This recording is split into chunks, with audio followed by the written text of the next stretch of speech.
Hello everyone, how are you all? Hope you all are fit and fine. So बच्चों, आज हम twelfth class का business studies का next topic पढ़ेंगे, जो कि हम चैप्टर पढ़ रहे हैं ऑर्गेनाइजिंग। और ऑर्गेनाइजिंग चैप्टर में हमारा नेक्स्ट टॉपिक है, वो है डेलीगेशन एंड डिसेंट्रलाइजेशन। अब डेलीगेशन और डिसेंट्रलाइजेशन क्या होता है, हम इसको एक एक करके पढ़ेंगे। पर उससे पहले मैं आपको एक छोटी सी बात बताना चाहता हूँ। देखो, कोई भी इंसान सुपरमैन नहीं हो सकता।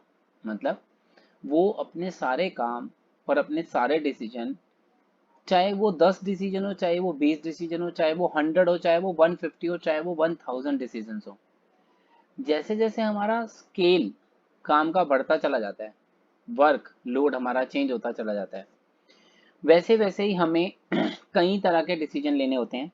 Financial decisions, managerial decisions, purchasing, marketing, advertisement और छोटे छोटे कई डिसीजन। देखो, आप ये बात अच्छे से जानते हो कि कोई भी एक आदमी विदाउट एनी टीम वर्क बहुत सारे डिसीजन नहीं ले सकता।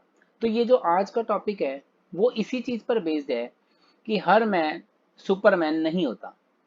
तो क्या होता है, हर इंसान को अपने काम को बेहतर और उससे ज्यादा बेहतर बनाने के लिए अपने साथ कई और दिमाग जोड़ने होते हैं, अपने साथ कई और एफर्ट्स करने वाले लोग जोड़ने होते हैं। तो आज की जो क्लास है, वो इसी पर आगे चलने वाली है। तो सबसे पहले हम डेलीगेशन के बारे में पढ़ेंगे। जैसा कि हमने समझा, एक इंसान अपने सारे काम खुद परफेक्टली नहीं कर सकता, तो वो क्या करता है, वो अपने काम को डेलीगेट कर देता है, दूसरों को डेलीगेट कर देता है। Delegation is the transfer of authority from superior to subordinate. मतलब डेलीगेशन का मेन काम क्या है कि वो अपनी अथॉरिटीज को आप ट्रांसफर कर देते हैं। कैसे? सुपीरियर टू सब ऑर्डिनेट। मतलब जो सीनियर है, वो अपने आगे जो उसके साथ लोग रखे हुए हैं, उनको काम देता है, उनको अपनी ड्यूटीज, उनकी अथॉरिटीज जो है वो डेलीगेट कर देता है कि भाई तुम इस काम को परफेक्टली करो और अपने बिहाफ पर करो। और उन्हें रिस्पॉन्सिबिलिटी भी देता है और बाद में उनके काम को चेक भी करता है। क्योंकि मैं एक टीचर हूँ, तो मैं आपको एक टीचर के नाते एक एग्जाम्पल देता हूँ। अब मैं एक साथ सारी क्लासेस के सारे सब्जेक्ट्स नहीं पढ़ा सकता। क्यों? क्योंकि जब हमें अपना सब्जेक्ट पढ़ाना है, हमें बच्चे को टाइम देना है, हमें उसकी बात सुननी है, अपनी बात कहनी है। तो स्कूल से लेकर स्कूल खत्म होने के बाद रात तक जितना भी बच्चे मैक्सिमम टाइम डिवोट कर सकते हैं, उसमें हम बहुत सारे बच्चों को बहुत सारी क्लासेस नहीं दे सकते। एक इंसान सब कुछ नहीं कर सकता। अगर वो परफेक्ट करना चाहता है तो कुछ सब्जेक्ट्स को ही अपने हाथ में रखेगा, ताकि उससे जुड़े हुए बच्चों को वो काम दे सके। तो मैं क्या करता हूँ, मेरे जो जूनियर्स हैं, जो मेरे सब ऑर्डिनेट्स हैं, मेरे साथ मिलकर काम कर रहे हैं, मैं उन्हें रिस्पॉन्सिबिलिटी दे देता हूँ। फॉर एग्जाम्पल, हमारे पास एक टीचर है, उस टीचर को मैंने बोला कि आप ओनली 6 क्लास देखेंगे, और एक अदर टीचर जो जूनियर सेक्शन को देखेंगी विद उसकी जूनियर टीचर, मतलब सीनियोरिटी उसकी रहेगी। वो अपना फर्स्ट टू फिफ्थ का सारा सेक्शन संभालेगी, और उनके साथ एक जूनियर टीचर रहेगी जो उनकी हेल्प करेगी। अब ये एक सिस्टम है। मैंने अपनी जो पावर्स हैं, जो अथॉरिटीज हैं, वो डेलीगेट की जो 6 क्लास के टीचर हैं उनको, कि तुम अपना बैच पूरा संभालो। और जो फर्स्ट टू फिफ्थ हैं, वो एक ही जैसा काम होता है, थोड़ा थोड़ा डिफरेंस होता है, उनको एक अलग ड्यूटी दे दी। अब जो सेवन्थ एट्थ की टीचर हैं, वो सेवन्थ एट्थ की क्लासेस को संभालेंगे, क्योंकि सेवन्थ और एट्थ का सिलेबस और पढ़ाने का तरीका ऑलमोस्ट सिमिलर होता है। काफ़ी चीज़ें उसमें सिमिलर होती हैं। तो क्या हुआ, मैंने अपनी जो अथॉरिटीज़ हैं और जो पावर्स हैं, वो अपने लोगों के साथ बांट दी। उनको एक रिस्पॉन्सिबिलिटी दे दी कि अगर आपके बच्चों में से किसी को कोई कंप्लेंट आती है, तो you will be responsible for that. आपके जूनियर टीचर से मैं बात नहीं करूंगा, मैं डायरेक्टली आपसे बात करूंगा। ठीक है? अब वो अपने जूनियर टीचर से बात करेंगे, और मैं टाइम टू टाइम चेक करता रहूंगा, तो इसे कहेंगे अकाउंटेबिलिटी। अब चलते हैं इसके अगले पॉइंट पर। जो डेलीगेशन है, उसमें क्या है कि a manager, no matter how capable he is, can not manage to do every task on his own. मतलब मैनेजर कितना भी कैपेबल हो, कितना भी अच्छा हो, लेकिन वो अपने सारे काम खुद से नहीं कर सकता। वो अपने फाइनेंशियल डिसीजन, जनरल मैनेजमेंट के डिसीजन, परचेजिंग के डिसीजंस, या फिर एडवर्टाइजमेंट, या फिर मार्केटिंग, कुछ भी, बहुत सारे काम हैं, सारे काम एक नहीं कर सकता। तो वो क्या करते हैं, कहते हैं कि a manager, no matter how capable, कितना भी वो कैपेबल हो, can not manage to do every task, वो हर काम को खुद से नहीं कर सकता। In order to ensure that all work is accomplished and organizational goals are achieved, he must delegate the authorities, मतलब वो अपने काम को दूसरे लोगों के साथ बांटेगा, और बांटना ही होगा, अकेले वो नहीं कर सकता सब कुछ। तो नेक्स्ट पॉइंट क्या है डेलीगेशन का, आप ये देखो, एक पिक है, इसमें एक पर्सन है, वो पर्सन अपने पास बहुत सारे काम, बहुत सारे डिसीजंस को लेकर बैठा हुआ है। अब सारी चीजों को परमिशन उसने देनी है। All files must be approved by me, can I not delegate my work to a subordinate, मतलब इस पर्सन के दिमाग में ये थॉट आया कि भाई क्या सारा काम मैं ही करूंगा, क्या मैं अपने किसी ऐसे समझदार इंसान को अपना काम डेलीगेट नहीं कर सकता? बिल्कुल कर सकता है। अगर ये डेलीगेट करेगा तो ही तो इसकी रिस्पॉन्सिबिलिटी कम होगी। तो इस स्लाइड में आपको क्लियरली समझ आ गया होगा कि डेलीगेशन है क्या चीज। अब हम आगे बढ़ते हैं। Delegation is a prerequisite to efficient functioning of an organisation, यानी किसी भी ऑर्गेनाइजेशन की अच्छी फंक्शनिंग के लिए जरूरी है कि वो चीजों को डेलीगेट करें। अब डेलीगेशन का हम एलिमेंट्स पढ़ने वाले हैं। डेलीगेशन के 3 एलिमेंट्स हैं, यानी जब भी आप डेलीगेशन करने की सोचोगे तो आपके दिमाग में 3 पॉइंट्स आने चाहिए। आपने किसी को अथॉरिटी देनी है, जब आपने किसी को अथॉरिटी देनी है तो साथ ही साथ आपने रिस्पॉन्सिबिलिटी भी देनी है। अब आप सोचोगे सर पहले रिस्पॉन्सिबिलिटी होनी चाहिए फिर अथॉरिटी होनी चाहिए, बिल्कुल सही है, पहले रिस्पॉन्सिबिलिटी होती है फिर अथॉरिटी होती है, लेकिन अथॉरिटी और रिस्पॉन्सिबिलिटी साइमल्टेनियसली भी चलते हैं। मतलब जैसे कि किसी भी एक पर्सन को मैंने रिस्पॉन्सिबिलिटी दी कि भैया तुम्हें ये काम करना है, मैंने अभी अभी आपको एग्जांपल दिया, फर्स्ट टू फिफ्थ की एक टीचर है, मैंने उन्हें बोला कि भाई ये आपका सेक्शन है, you have to take care of that. अब मैंने उन्हें रिस्पॉन्सिबिलिटी दी कि आपको इससे अच्छा करना है। अगर किसी बच्चे के पेरेंट्स को कॉल करनी है, पेरेंट्स को कोई कंप्लेंट करनी है, या पेरेंट्स से कुछ मटेरियल मंगवाना है, तो टीचर को अथॉरिटी नहीं दी कि भैया आप पेरेंट्स को कॉल करो, नहीं आप नहीं कर सकते। कॉल तो हमारे फोन, हमारे इंस्टीट्यूट के नंबर से ही जाएगी, कॉल तो हमारे मतलब जो ऑनर है वही करेंगे। तो ऑनर क्या क्या करेगा, 200 बच्चों के इंस्टीट्यूट में ऑनर क्या 200 बच्चों से खुद बात करेगा? नहीं कर सकता ना। तो we have to give authority also. जैसे ही हम किसी को काम की रिस्पॉन्सिबिलिटी देते हैं वैसे ही हमें उसकी अथॉरिटीज भी देनी होती है, जो जरूरी अथॉरिटीज हो। अथॉरिटीज के बारे में एक बात कही जाती है, अगर अथॉरिटीज रिस्पॉन्सिबिलिटी से ज्यादा दे दी जाए तो भी वो डेंजर है, तो भी वो ऑर्गेनाइजेशन के लिए ठीक नहीं है, और काम के अकॉर्डिंग कम अथॉरिटीज दी जाए तो भी वो ठीक नहीं है। एक छोटा सा और एग्जांपल लेके चलते हैं। मान लो मैं एक कोचिंग सेंटर नहीं चलाता, मैं एक बिजनेस ऑर्गेनाइजेशन चलाता हूँ, D3 प्रोडक्शन हाउस लगा लो, D3 प्रोडक्शन हाउस है मेरा, ठीक है, हाँ मैं किसी चीज की प्रोडक्शन करता हूँ, कुछ भी चीज की मैन्युफैक्चरिंग करता हूँ। अब मेरे पास एक क्लाइंट है जो 1 करोड़ का, हमसे 1 करोड़ की डील करने वाले हैं। अब मैं वहां नहीं जा सकता था, मैंने अपने सबऑर्डिनेट को बोला कि जाओ जाकर ये डील क्रैक करके आओ। मैंने उससे बोला कि 1 करोड़ में अगर वो बार्गेन करे तो आप 95 लाख से नीचे नहीं आ सकते, this is your last limit.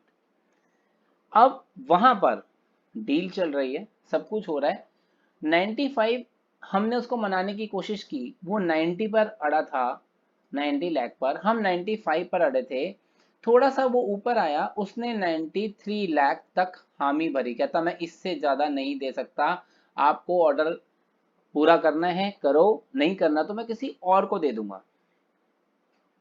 अब वो हमसे बार्गेन करना चाहता है।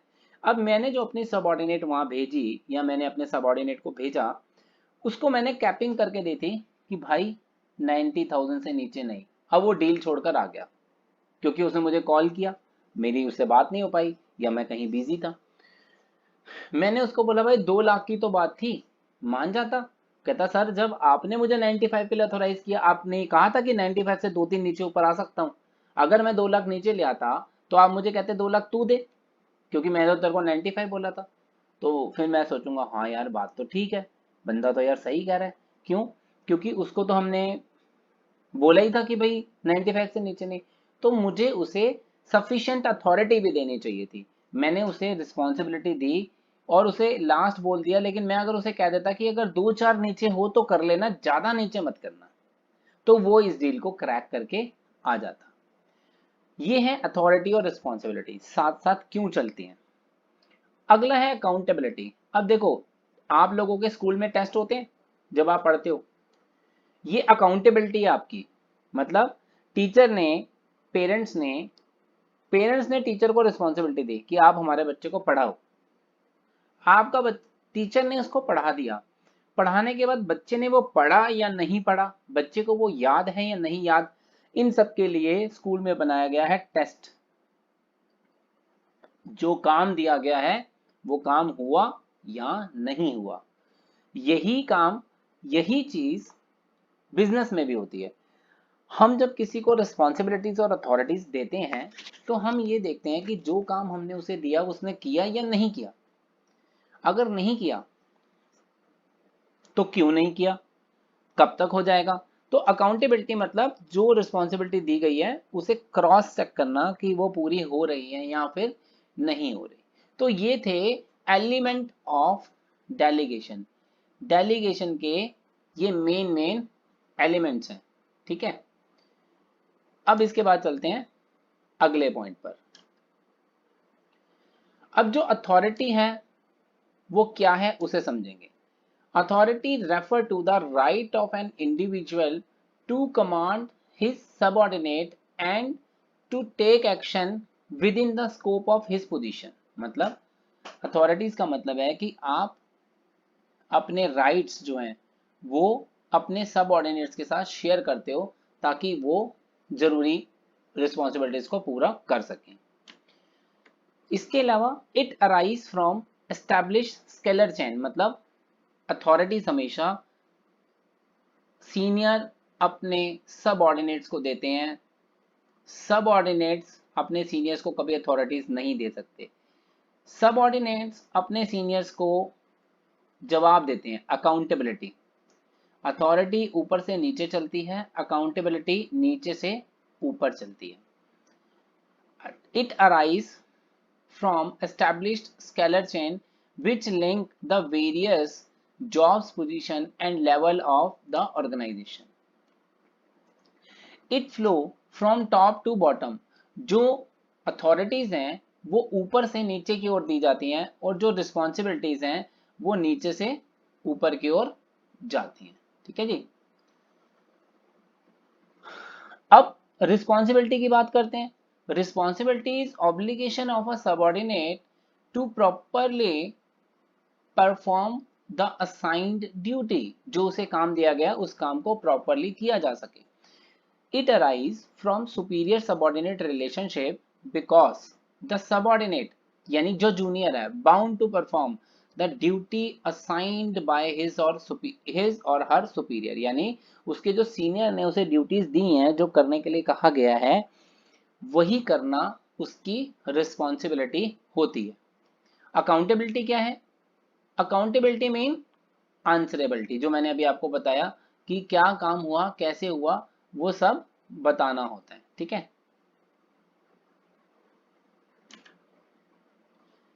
इट अराइज फ्रॉम रिस्पॉन्सिबिलिटी, यानी जब हम किसी को रिस्पॉन्सिबिलिटी देते हैं तभी वो हमारे लिए अकाउंटेबल हो सकता है।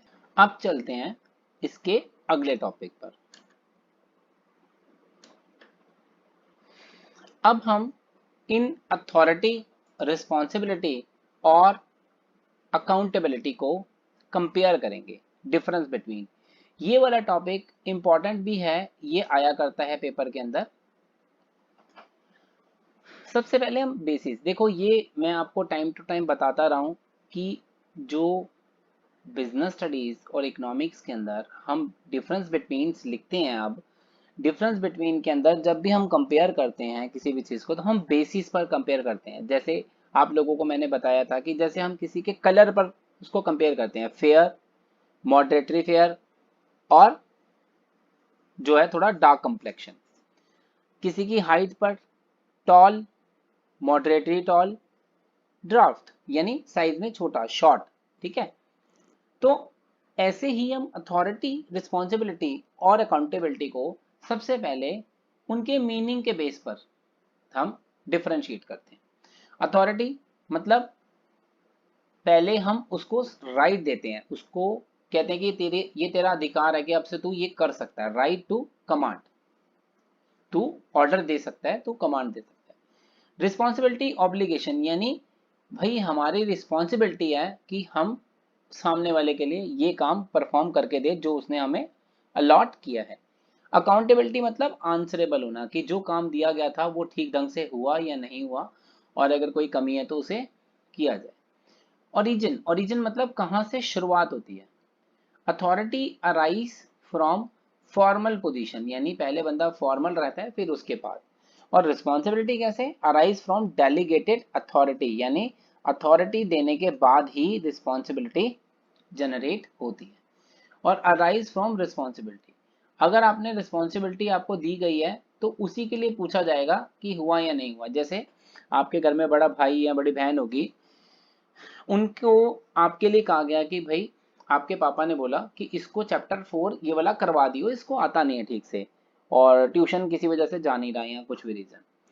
अब तुम्हारे पापा 2 दिन बाद आकर पूछेंगे कि भाई तेरे को ये काम कहा था तूने किया। अब अगर उसने किया होगा तो यस यस किया पापा, नहीं किया तो रीजन बताएगा या फिर एक्सप्लेनेशन देगा कोई बनाकर। तो जब तक रिस्पॉन्सिबिलिटी नहीं दी जाती तब तक अकाउंटेबिलिटी किस चीज की। अब अगला है फ्लो।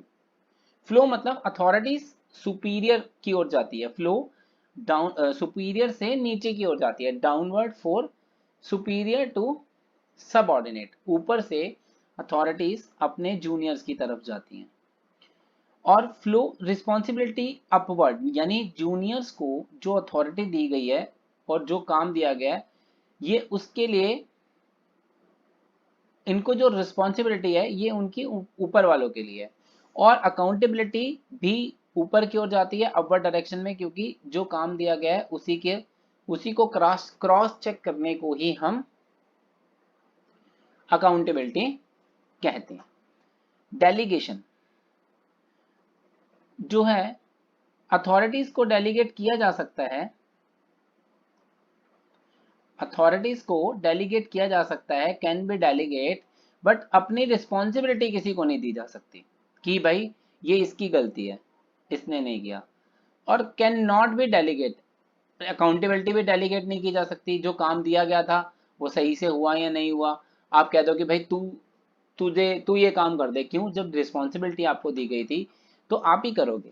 तो क्या होता है, अथॉरिटी, रिस्पॉन्सिबिलिटी और अकाउंटेबिलिटी में अथॉरिटी को तो डेलीगेट किया जा सकता है, रिस्पॉन्सिबिलिटी और अकाउंटेबिलिटी को डेलीगेट नहीं किया जा सकता। तो इन शॉर्ट हमने पढ़ा कि ये इनका डिफाइन क्या है, ये शुरू कहाँ से होते हैं, इनका फ्लो क्या है और इनकी डेलीगेशन। अब मैं आपको यहाँ पर एक और चीज ऐड ऑन करता हूँ।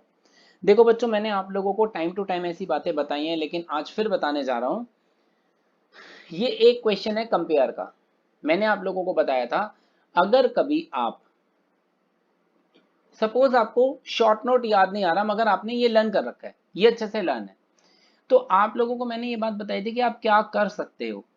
आप राइट अ शॉर्ट नोट लिखना है, तो आप क्या कैसे कर सकते हो।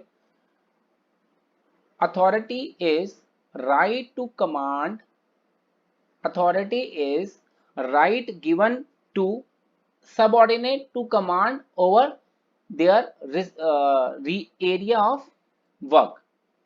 Authorities arise from formal position and flow downward towards subordinates. Authorities are allotted by superior and performed by subordinates, and authorities can be delegated to other subordinates या फिर अदर एलिजिबल कैंडिडेट्स। अब मैंने क्या किया, मैंने ऑलमोस्ट 2 मार्क्स या फिर 3 marks दोनों में हम इसको एडजस्ट कर सकते हैं। मैंने इन्हीं लाइनों को जोड़कर एक राइट अ शॉर्ट नोट बना दिया। अब आप समझ रहे हो कि आपको बहुत ज्यादा रट्टे नहीं मारने की जरूरत। आपने क्या किया, आपने कुछ हिस्सों को, कुछ जरूरी बातों को लर्न कर लिया और उन्हें ही आपने लिख दिया। अब आप इसे ऐसे भी लिख सकते थे, write a short note on authorities, या फिर what do you know about authorities. तो आप अथॉरिटीज लिखोगे, authorities is a right to command over subordinates, या फिर आप लिख सकते हो अथॉरिटी इज गिवन टू, या फिर authority is delegated to our subordinates to perform certain work या सर्टेन कोर्स ऑफ एक्शन। उसके लिए हम अथॉरिटीज देते हैं। उसके बाद आप क्या करोगे, उसके बाद आप इन पॉइंट्स को ही मेंशन कर दोगे, पॉइंट 1, पॉइंट 2, पॉइंट 3, पॉइंट 4, और इसमें भी आपको मार्क्स मिल सकते हैं। जो आने वाली क्लासेस होंगी, जो फाइनल रिवीजन की क्लासेस होंगी, उनमें मैं आपको ऐसी बहुत सी और भी ट्रिक्स और भी डूज एंड डोंट्स बताता रहूंगा जब उनकी जरूरत पड़ेगी और जब उनका सही टाइम आएगा बताने का तब। ठीक है बच्चों, तो अभी क्या करते हैं, अब हम चलते हैं अगले टॉपिक की ओर, प्रिंसिपल ऑफ डेलीगेशन पर। प्रिंसिपल ऑफ डेलीगेशन क्या कहता है, for effective delegation the authorities granted must be commensurate, यानी corresponding with the assigned responsibility. यानी जब आप किसी को रिस्पॉन्सिबिलिटी देते हो, when employee is given responsibility for a job, he must be given degree of authority। जितना उसको काम देना है उसके बराबर उसको अथॉरिटी भी दो, रिस्पॉन्सिबिलिटी के बराबर अथॉरिटी भी उसको दी जानी चाहिए। तो ये हमें क्या बताता है, प्रिंसिपल ऑफ डेलीगेशन के 3 प्रिंसिपल है, मतलब डेलीगेशन के 3 प्रिंसिपल है। एक ये, जब आप रिस्पॉन्सिबिलिटी देते हो तो अथॉरिटी भी दो। उसके बारे में क्या कहा जाता है कि अगर अथॉरिटी रिस्पॉन्सिबिलिटी से कम दी गई है तो इनएफिशिएंसी काम में आती है, और अगर अथॉरिटी रिस्पॉन्सिबिलिटी से ज्यादा दे दी जाए तो अथॉरिटीज का मिस यूज भी हो सकता है। अब नेक्स्ट प्रिंसिपल क्या कहता है, delegation does not mean abdication, यानी अपनी रिस्पॉन्सिबिलिटी से दूर हटना नहीं है। डेलीगेशन को हम अपनी रिस्पॉन्सिबिलिटी से हटा नहीं सकते। मीन्स जैसे कि मैंने आपको बताया कि मैंने अपने टीचर को डेलीगेट कर दी अथॉरिटी, इसका मतलब ये थोड़ी है कि कोचिंग उनका हो गया, कोचिंग तो मेरा ही रहेगा। पेरेंट्स को अगर कोई कंप्लेंट आएगी मुझे ही बोलेंगे, पेरेंट्स अगर आएंगे तो मुझसे ही क्वेश्चन करेंगे, तो मैं उनको क्रॉस चेक करता रहूंगा, उनके काम में कोई कमी ना हो, ये मेरी ही जिम्मेवारी बनेगी कि मैं उसको देखता रहूं। तो delegation help a manager to extend his area of operation, यानी वो अपने काम को ज्यादा कर सके। However delegation does not imply a complete retirement from accountability, यानी आपकी अकाउंटेबिलिटी तो तब भी रहेगी। आपने अथॉरिटीज डेलीगेट कर दी तो आपके सीनियर तो आपको ही बोलेंगे कि काम सही से क्यों नहीं हुआ भाई। और तीसरा पॉइंट है, authority granted to subordinate can be taken back and redelegate to another person। अब हमने 3 प्रिंसिपल पढ़े। एक हमने पढ़ा कि अगर आप किसी को रिस्पॉन्सिबिलिटी दे रहे हो तो आपको उसे अथॉरिटी भी देनी है। दूसरा हमने पढ़ा कि अगर डेलीगेशन कर दिया तो इसका मतलब ये नहीं कि आपको छुट्टी मिल गई, आपको तो तब भी काम करना ही होगा, आपकी तो तब भी उतनी ही ड्यूटी बनती है काम में बराबर। और तीसरा कि अगर अथॉरिटी दे सकते हैं तो जरूरत पड़ने पर अथॉरिटीज को वापस भी ले सकते हैं। डेलीगेशन अगर हम करते हैं तो हम उसे वापस भी ले सकते हैं जब हमें लगता है कि वो बंदा अब रिस्पॉन्सिबल नहीं है, अब वो उस काम को अच्छे से नहीं कर सकता, तो हम उससे वो अथॉरिटीज और वो पावर्स वापस ले सकते हैं कभी भी। प्रिंसिपल हमने पढ़ लिए, अब हम पढ़ेंगे इंपॉर्टेंस ऑफ डेलीगेशन। डेलीगेशन की इंपॉर्टेंस क्या है?